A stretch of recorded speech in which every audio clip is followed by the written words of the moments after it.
Para nuestro proyecto hemos trabajado en la sociedad humana. La sociedad humana lleva cuidado de los maltratados y abandonados animales que no tienen un hogar. Tenga cuidado de ellos hasta que alguien los adopta.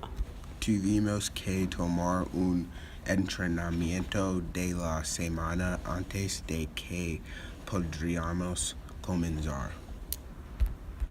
El pensamiento iba a ser divertido solo, pero fue trabajo duro. Después de nuestro entrenamiento, finalmente va a empezar a cuidar de los animales. Tenemos que alimentar al perro. Lo único que teníamos que ver con los gatos era acariciarlos.